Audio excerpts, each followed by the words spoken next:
তোমাদের আজ সসীম ধারা শেখাবো।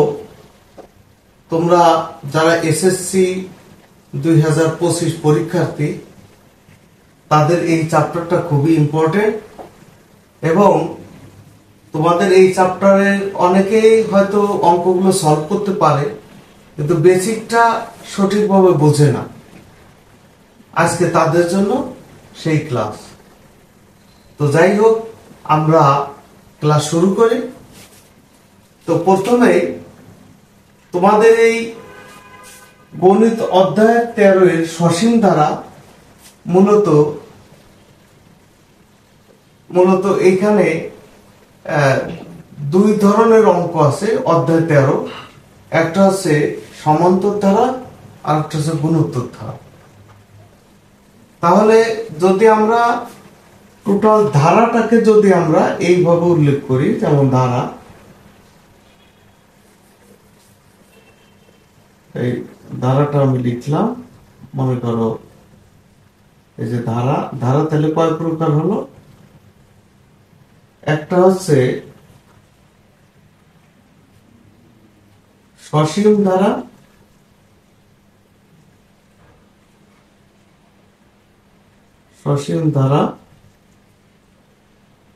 আর একটা হলো অসীম ধারা।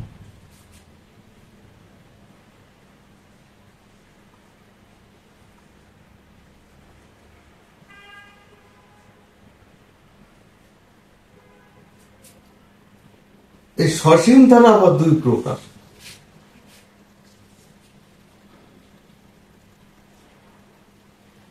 একটা হচ্ছে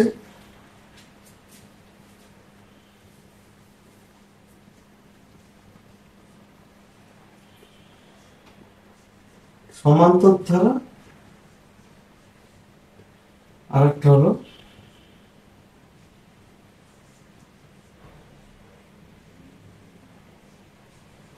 গুণোত্তর ধারা। যেহেতু অসীম ধারাটা তোমাদের গণিতে নাই, অর্থাৎ সাধারণ গণিতে নাই, কিন্তু অসীম ধারাটা উচ্চতর গণিতে আছে, এই জন্য এই বিষয়টা আমি এখন আলোচনা করব। তবে সসীম ধারা কেন? সসীম ধারাটা হচ্ছে যেমন অসীম ধারাটা কিরকম, অসীম ধারাটা এরকম হতে পারে 1 যোগ 2 যোগ 4 যোগ 8 এরকম ডট ডট ডট ডট করে চলে গেল। তা দেখা গেল যে কোথায় যে এটা শেষ হবে এটার সদস্য সংখ্যা বা পদ সংখ্যা নির্দিষ্ট নয়। কিন্তু সসীম ধারাটা আবার এরকম না। সসীম ধারাটা হতে পারে 1 যোগ 2 যোগ 4 যোগ 8 যোগ ডট ডট ডট হয়তো 64 পর্যন্ত যায়। তাহলে এটা সসীম। সসীম মানে পদ সংখ্যা এই কয়টা একটা সীমাবদ্ধতা আছে, এই জন্য এটা সসীম ধারা। তাহলে সসীম ধারাটা দুই ধরনের হতে পারে। যেমন হচ্ছে সমান্তর ধারা। সমান্তর ধারাটা কি? যেমন 1 যোগ আমরা 3 যোগ আমরা এই 5 যোগ আমরা 7 এরকম যদি করতে পারি, তারপর ধরো যে এটা 31 পর্যন্ত যায়। তাহলে এটা 3 - 1 = 5 - 3 = 7 - 5 = তাই না? তাহলে এটা সাধারণ অন্তর মিলে। আবার ঠিক সেম ভাবে গুণোত্তর ধারাটা যদি আমরা করি 1 যোগ 2 যোগ 4 যোগ 8 যোগ ডট ডট ডট আমরা ধরো 65 হয়ে গেলাম। তাহলে এখানে 2 থেকে 1 বিয়োগ দিলে হয় 1, 4 থেকে 2 বিয়োগ দিলে 2। এটা তাহলে বিয়োগে মেলে না, তাহলে কিসে গুণে মেলে? 2 বিয়োগ 1, 2 ভাগ 1 2, 4 ভাগ 2 2, 8 ভাগ 4 2। তাহলে এটা ভাগে মেলে, এই জন্য এটা গুণোত্তর ধারা। তাহলে সমান্তর ধারাটা কিরকম আশা করি বুঝতে পেরেছো, যে এটা ডিফারেন্স মানে ডি হয় 3 - 1 2, 5 - 3 2। আর এটা হচ্ছে সাধারণ অনুপাত হয়, সেটা হচ্ছে যাকে আর দিয়ে প্রকাশ করা, আর ফর রেশিও মানে হচ্ছে অনুপাত 2 ভাগ 1 2, 4 ভাগ 2 2। তাহলে বোঝা গেল যে কোনটা সমান্তর ধারা কোনটা গুণোত্তর ধারা। এই জিনিসটা আইডেন্টিফাই করা আমাদের দরকার। তবে এই ধারা আলোচনা করার আগেই আমাদের একটা জিনিস আলোচনা করা উচিত ছিল, যেটা আমি এখন করব। যদি আমি আগে করলে ভালো হতো, কিন্তু না করলেও অসুবিধা নাই। তাহলে তোমরা এটা মোটামুটি জানতে পারবে। এটার ইতিহাস সম্বন্ধে একটু আমরা জানি।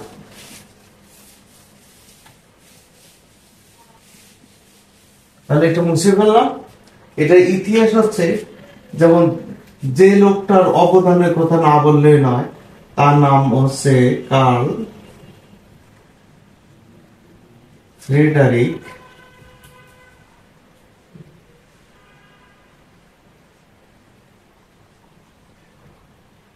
গাউস।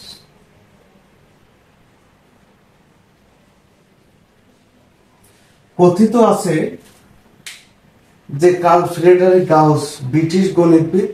সে ছোটবেলা থেকেই এত অঙ্ক পারত যে তার টিচার তাকে যে অঙ্ক দিত সে চট করে করে ফেলত। ফলে টিচার একদিন চিন্তা করলো যে কার্ল ফ্রেডারিক গাউসকে কিভাবে অঙ্ক দিয়ে আটকানো যায়। তখন তাকে করলো কি, 1 থেকে 100 পর্যন্ত লিখে যোগ করতে বলল। স্যারের উদ্দেশ্য ছিল একটাই, স্যারের এখানে উদ্দেশ্য ছিল একটাই, সেটা হচ্ছে যে স্যার চিন্তা করলো যে 1 থেকে 100 পর্যন্ত লিখতে গেলে তার সময় বেশি লাগবে, আর 1 থেকে 100 পর্যন্ত লিখে যোগ করা কিন্তু কঠিন। কারণ হচ্ছে ক্যালকুলেটরে যদি যোগ করি তাহলে দেখা গেল 1 যোগ 2 যোগ 3 যোগ 4, হঠাৎ করে মনে হয় 19 কি লিখেছি, হঠাৎ করে মনে হবে 21 কি লিখেছি, তাহলে কনফিউশন তৈরি হয়ে যায়। আবার কেউ যদি এমনি খাতায় কলমে করে, কাগজে করে 1 থেকে 100 পর্যন্ত লিখে, এটা অনেক কঠিন হয়ে যায়। কিন্তু স্যারের উদ্দেশ্য ছিল, স্যারের একটাই, যে কার্ল ফ্রেডারিক গাউস এই অঙ্কটা নিয়ে মাথা কাটা, সময় পাস করুক, টাইম পাস করুক। তাহলে এখন স্যার কি করলো, স্যার তাকে 1 থেকে 100 পর্যন্ত লিখে যোগ করতে বললো। কিন্তু কার্ল ফ্রেডারিক গাউস চট করে বললো স্যার হয়ে গেছে। তখন কিভাবে করলো, স্যার খাতা দেখে অবাক হয়ে গেল। সে লিখলো 1 যোগ 2 যোগ 3 লিখে এখানে ডট ডট ডট ডট দিয়ে এখানে 100 লিখে সমান সমান দিল এইটা। স্যার বললো যে তোমাকে না বললাম 1 থেকে 100 পর্যন্ত লিখে যোগ করতে, তুমি মাত্র এখানে 3টা আর এখানে 100, এটা লিখে মাঝখানে পদগুলো কই। হ্যাঁ, তখন বললো যে স্যার এটা দরকার নেই। স্যার বললো কিভাবে? তখন কার্ল ফ্রেডারিক গাউস স্যারকে ব্যাখ্যা করে বুঝিয়ে দিল। ও স্যারকে জিজ্ঞেস করলো, কার্ল ফ্রেডারিক গাউস স্যারকে বললো যে স্যার প্রথম পদ কত? স্যার বললো 1। স্যারকে আবার জিজ্ঞেস করলো স্যার শেষ পদ কত? স্যার বললো 100। দুটা যোগ করলে কত? 101। আবার সেকেন্ড পদ কত? 2। শেষ পদের আগের পদ কত? 99। দুটা যোগ করলে কত? 101। আবার থার্ড পদ কত? 3। 99 এর আগের পদ কত? 98। এখানে ডট হবে 98। এটা যোগ করলে কত হয়? 101। তখন স্যারকে বললো স্যার এখানে কয়টা 101 আছে? তোমরা কি বলতে পারবা কয়টা 101 আছে? আসলে এখানে 50টা 101 আছে। কারণ 1 থেকে 100 পর্যন্ত সিরিয়ালি যদি সংখ্যা লিখি এবং 2টা সংখ্যা মিলে হচ্ছে 101,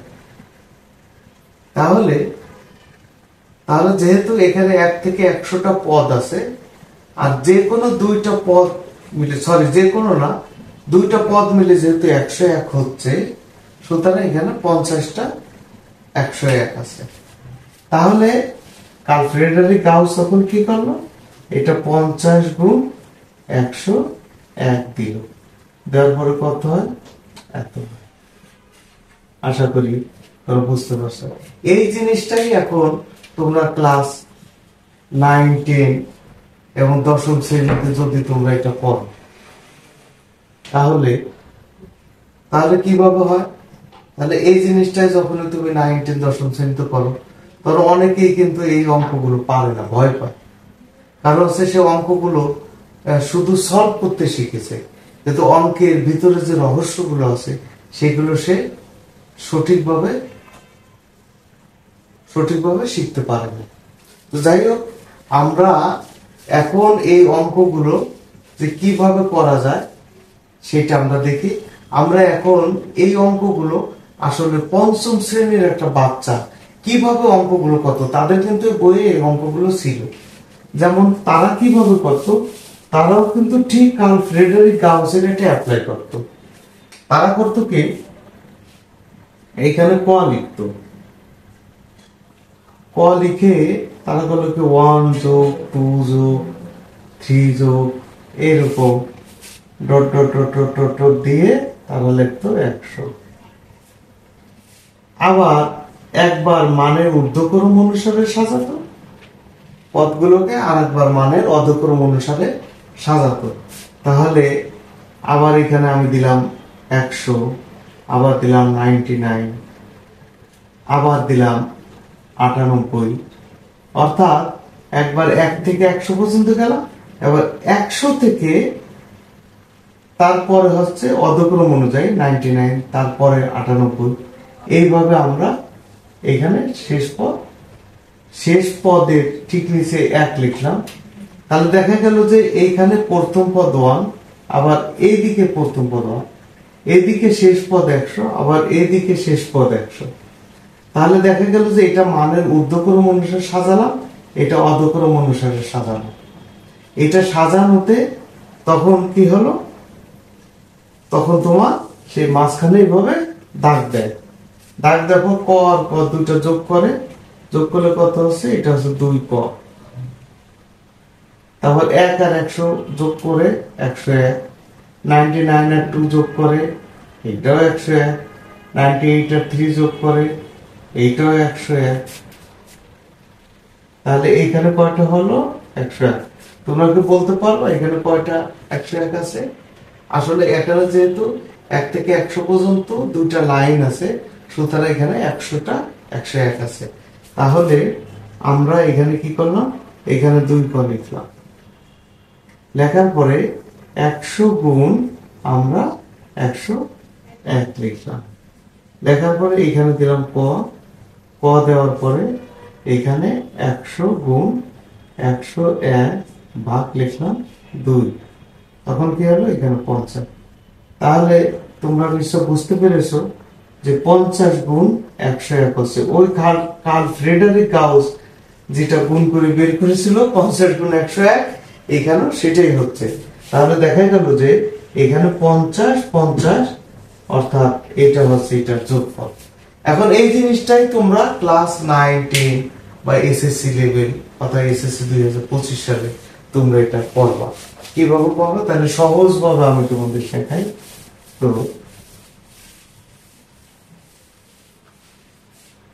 তো যাই হোক, যে আমরা যদি এইখানে যদি সমষ্টির সূত্রটা যদি দিই, যেমন এখানে 1 যোগ 2 যোগ এটা হচ্ছে 3 যোগ ডট ডট ডট ডট এটা হচ্ছে 100।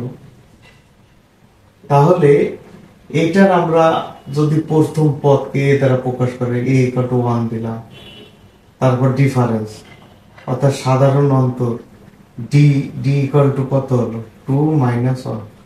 আসলে এটা সমান্তর কেন, এটা সমযোগ অন্তর। এই যে এই দেখো, এই যে সমযোগ অন্তর, এটাকে সন্ধি বিচ্ছেদ করলে কি হয়, সমান্তর, তাই না? এই যে সমযোগ অন্তর কি হলো, সমান্তর। তাহলে সম মানে সমান, অন্তর মানে পার্থক্য বা বিয়োগফল, তাহলে সমান বিয়োগফল, এই জন্য এটার নাম হচ্ছে সমান্তর ধারা। দেখো 2 বিয়োগ 1 1 হবে, আবার 3 বিয়োগ 2 1 হবে, ঠিক না? তাহলে প্রতিটা ক্ষেত্রে আমার ডিফারেন্স একই হচ্ছে, এই জন্য এটা সমান্তর ধারা। সমযোগ অন্তর সমান্তর, অর্থাৎ সমান অন্তর সমান ডিফারেন্স, এর মানে হচ্ছে তাই।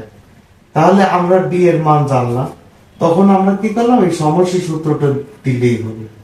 n/2 ইন্টু এটা হবে 2 n-1 ইন্টু ডি। এবার তাহলে n এর মান কত, n এর মান টোটাল 1 থেকে 100 পর্যন্ত নিচে, এখানে কোনো ব্রেক নাই, এই জন্য 1 থেকে 100 মানে 100টা পদই আছে এখানে। তাহলে 100টা পদ যদি আমরা এখানে দিই তাহলে এখানে 2 লিখলাম। তাহলে 2 ইন্টু এর মান কত 1, আর এন এর মান আমার 100 মাইনাস 1 ইন্টু ডি এর মান হচ্ছে 1। তাহলে আমার এটা কাটাকাটি করলে কত হচ্ছে 50। তাহলে এখানে হচ্ছে 50, তাহলে এখানে হচ্ছে 2 প্লাস এটা হচ্ছে 99। তাহলে কত হচ্ছে 50 গুণ 100। ওই যে তোমরা দেখেছো যে ক্যালকুলেটরে 50 গুণ 100 করেছিল, কিন্তু সেটাই কিন্তু আসলে এটা মজার বিষয় না? এটা অবশ্যই মজার বিষয়। তাহলে প্রত্যেকটা ক্ষেত্রে এখন কথা হচ্ছে যে স্যার আপনি একবারে এটা চলে গেলেন কেন? আসলে আমি এটা চলে যাইনি, আমি আবার সুন্দর করে তোমাদের একদম গোড়া থেকে কিভাবে এই চ্যাপ্টারটা তোমরা পড়বা সে বিষয়ে আমি এখনই তোমাদেরকে দেখাবো। প্রত্যেকটা অঙ্ক করেই আমি দেখাবো। তাহলে আমাদের গণিত অধ্যায় 13 অর্থাৎ টোটাল হচ্ছে সসীম দ্বারা। সসীম দ্বারাকে 2 ভাগে ভাগ করা যাচ্ছে, একটা হচ্ছে সমান্তর দ্বারা, একটা হচ্ছে গুণোত্তর দ্বারা। সমান্তর দ্বারা হচ্ছে 13.1 আর গুণোত্তর দ্বারা হচ্ছে 13.2। আমরা এখন সমান্তর দ্বারাটা 13.1 এর প্রত্যেকটা অঙ্ক আমরা করার চেষ্টা করব। তার আগে অবশ্যই আমি সূত্রগুলো লিখে দেব, তোমরা এই সূত্রগুলো কয়েকবার লিখে লিখে প্র্যাকটিস করবে। মনে রাখবা সূত্র কখনোই তুমি মুখস্থ করতে যাবা না, সূত্র একটা সূত্র 5 বা 6 বার করে লিখবা, এতেই তোমার হয়ে যাবে। আশা করি বুঝতে পেরেছো। তো আমরা চলো চ্যাপ্টারের অঙ্কগুলো কিভাবে করা যায় সে বিষয়ে আলোচনা করি। এখন আমরা সমান্তর দ্বারা অঙ্কগুলো করব, যেটা আছে অনুশীলনী 13.1। তো আমরা এখানে তার আগে আমি তোমাদেরকে সূত্রগুলো একটু লিখে দিই। তাহলে আজকে আমাদের অনুশীলনী হচ্ছে কোনটা? অনুশীলনী 13.1।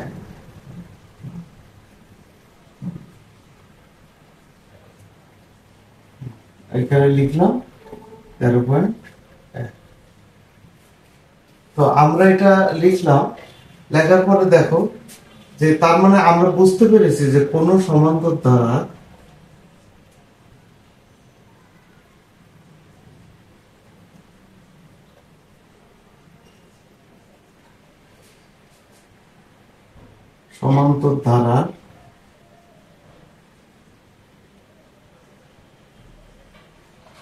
প্রথম পদ সমান এ এবং সাধারণ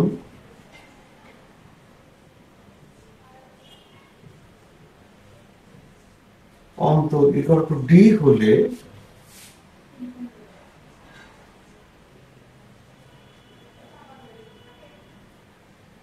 এক নম্বর সূত্র হচ্ছে n তম পদ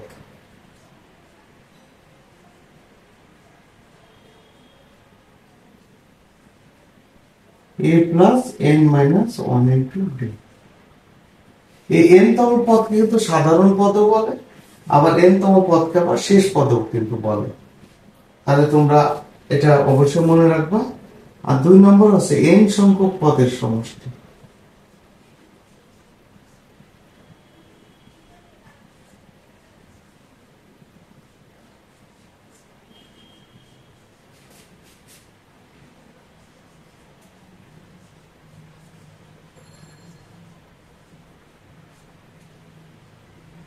n by 2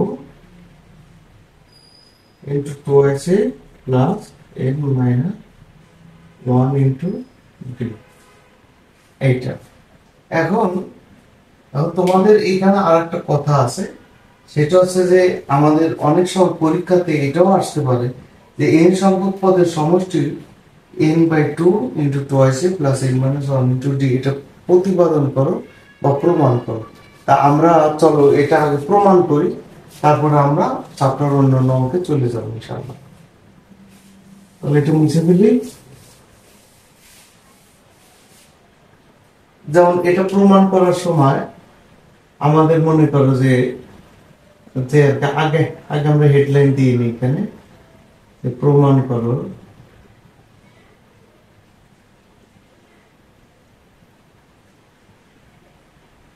এস এর মানে অর্থাৎ কোন এস মানে সিরিজ আর এন মানে পদ সংখ্যা, এন সংখ্যক পদের সমষ্টি কত হবে n/2 into 2a plus n minus 1 into d। এটা প্রমাণ করো।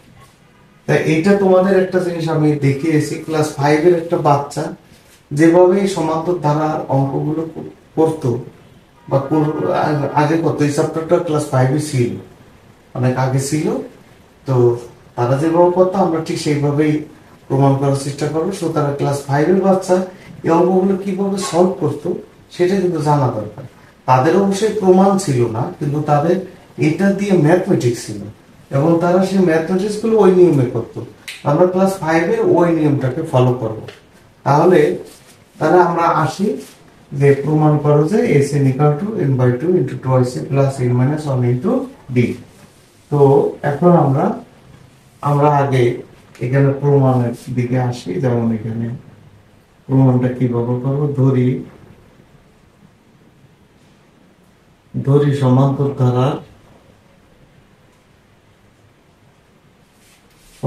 ধারা প্রথম পদে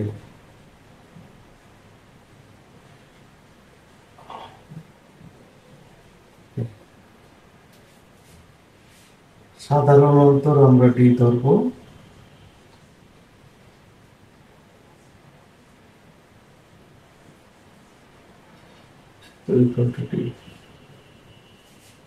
অতএব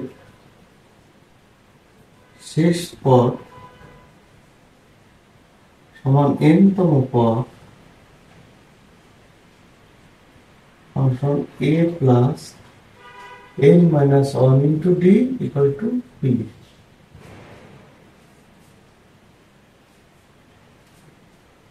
আর পদ সংখ্যা আমরা ধরেছি পদ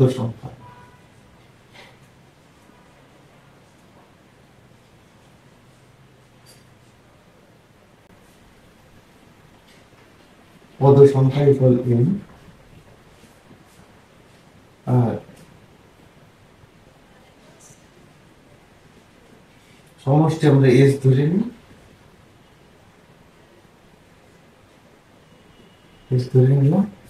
এখন দেখো যে আমাদের কিন্তু এখানে ধারা তৈরি করে না, আমরা ধারাটা তৈরি করতে পারি।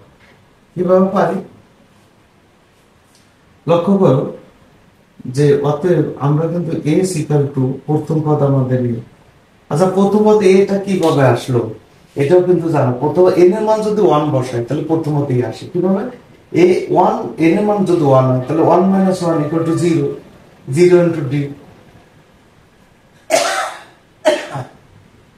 0 * d তাহলে হচ্ছে 0, তাহলে a + 0 তার মানে a। দ্বিতীয় পদ কত হবে 2 - 1, 2 - 1 হলে তাহলে 2 - 1 মানে 1 * d, তাহলে শুধু d, তাহলে a + d। এভাবে দেখো তৃতীয় পদ 3 - 1 মানে 2d, এভাবে হয়। তাহলে প্রথম পদ আমার হচ্ছে এটা, আর দ্বিতীয় পদ হচ্ছে a + d, তৃতীয় পদ কত হচ্ছে a + 2d। ঠিক আমরা এইভাবে গেলাম, কত দূর যাব, আমাদের শেষ পদ কত, শেষ পদ হচ্ছে p, এইভাবে এত দূর যাব।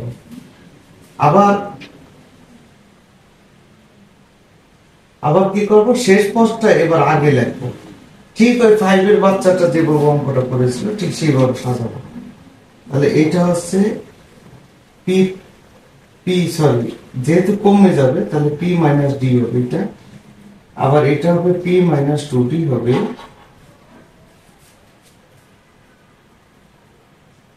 আবার এটা হবে a। তাহলে আমরা এটা যোগ করলে s আর s কত হচ্ছে 2s, আর এটা এখান দিয়ে a + p, এরকম এই +d - d কিন্তু কাটা যায়, তাহলে a + p, এটাও a + p, R +2d - 2d কাটা যাচ্ছে, তাহলে এটাও a + p plus dot dot dot dot dot. তাহলে এখানেও আমার a + p আসছে। শিক্ষার্থীকে জিজ্ঞেস করলে কয়টা a + p আসে, বলে যে স্যার 1 2 3 4টা। আসলে এই যে মাঝখানে কিন্তু অনেক ডট ডট আছে, তাহলে এইখানে কিন্তু অনেক a + p আছে। তাহলে কয়টা a + p আছে, অ্যাকচুয়ালি আমরা পদ সংখ্যা কত লিখেছিলাম দেখো, n লিখেছিল, পদ সংখ্যা n লিখেছে, তাহলে nটা আমার a প্লাস p আছে। তখন আমার এখানে বা দিয়ে গেলাম, তাহলে টোয়াইস এস ইকুয়াল কত আসলো, n সংখ্যক a প্লাস p, তাহলে n into a plus p হবে। তারপরে আমি যখন s এর মানটা শুধু আমার লাগবে, তার সমষ্টি s এর মানটাই লাগবে আমার। তো s যখন বলো তখন n এর সাথে এই যে 2 চলে গেল, আবার এখানে n প্লাস 2 আসলো। এখন বাদ বাকিটা তো সহজ, শুধু মান বসালেই হবে। তো আমরা এটুকু মুছে দিই। মুছে দেওয়ার পরে এই যে দেখো যে এইখান থেকে আমরা ঠিক এখানে আসবো। কিভাবে আসবো দেখো, এখানে আবার বা চিহ্ন দিলাম, অর্থাৎ এখানে এস লিখলাম, এস লিখে আমরা কি করলাম, এখানে n/2 আছে, n/2 থাকলে এখানে সেকেন্ড ব্র্যাকেট দিলাম, দেওয়ার পরে এ আছে। আবার পি এর কিন্তু একটা মান ছিল, তোমাদের কি মনে আছে পি এর মান কত? পি এর মান হচ্ছে হলো, যেহেতু এটা n-তম পদ মানে শেষ পদ, আর শেষ পদ হচ্ছে a প্লাস কি হবে, n-1 ইন্টু d। তাহলে লক্ষ্য করে দেখো, অর্থাৎ রেসিডুয়ালটা আমাদের কাঙ্ক্ষিত ফলাফল চলে আসছে। তাহলে a আগে কত হচ্ছে 2a আর n-1 ইন্টু d। আশা করি তোমরা এটা বুঝতে পেরেছো, কারণ অনেকে আছে ম্যাথমেটিক্স গুলো করে কিন্তু গভীরভাবে করে না। কারণ বর্তমান সৃজনশীলের নিয়ম হচ্ছে যে তোমাকে সৃজনশীলে এমন ভাবে কোনো চ্যাপ্টার করতে হবে অ্যাজই তুমি ওই চ্যাপ্টারের টিচার, ওই চ্যাপ্টারের টিচার হয়ে পরীক্ষার হলে তোমার যেতে হবে, তা ওইখান থেকে তুমি তখন সলভ করতে পারবো অঙ্ক। তো আশা করি তোমরা বুঝতে পারছো। আমরা পরবর্তীতে দ্বিতীয় পর্বে আমরা এই চ্যাপ্টারের সব অঙ্কগুলো আমরা শিখবো। আজকে তোমাদের এই পর্যন্ত। আমার চ্যানেলটি সাবস্ক্রাইব করো। ধন্যবাদ।